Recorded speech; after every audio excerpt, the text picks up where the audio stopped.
आपने रिसेंटली एक न्यूज़ सुनी है जो आजकल मीडिया में बहुत ज़्यादा आ रही है कि गौतम अडानी जो इंडिया के एक फेमस बिजनेसमैन हैं, उनके ऊपर यूएस की कोर्ट ने इंडिक्टमेंट किया है regarding the charges of bribery, corruption, ये सब। तो ये इंडिक्टमेंट क्या होता है? तो इसके लिए मैं आपको एक छोटी सी एक कहानी बताता हूँ तो आपको ईजिली समझ में आ जाएगा।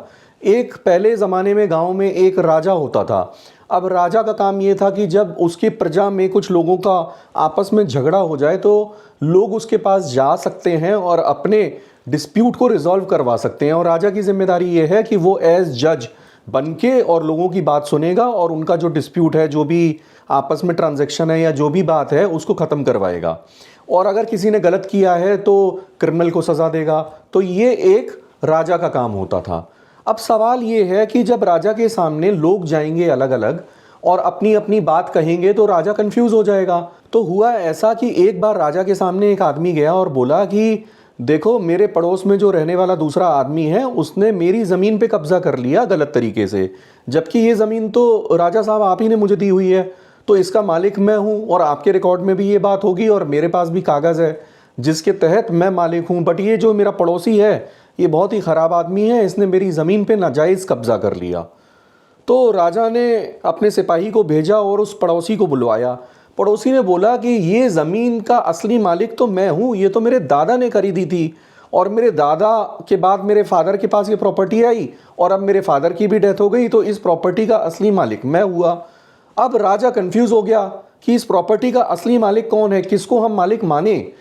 तो ये जो मेन डिस्प्यूट था, राजा ने बोला अपने वजीर को कि इस बात को एक जगह कहीं लिख लो जिससे कि हम आगे की जो कार्यवाही करना चाहते हैं, जो भी हम गवाह को बुलाएंगे या सबूत देखेंगे, कागज देखेंगे, तो हमको याद रहे कि हमको एक्चुअल में डिसाइड क्या करना है। तो इस प्रोसीजर को चार्ज बोला जाता है। सिविल केसेस में इसको इश्यूज फ्रेम करना बोलते हैं। मतलब ये कि जब भी कोई पार्टीज के बीच में डिस्प्यूट है और वो जज साहब के सामने आते हैं, चाहे वो अगर क्रिमिनल लॉ की बात करें, कोई क्राइम से रिलेटेड बात करें, तो बात यह है कि जिसके ऊपर इल्ज़ाम है क्या उसने वाकई वो क्राइम किया भी है या नहीं किया।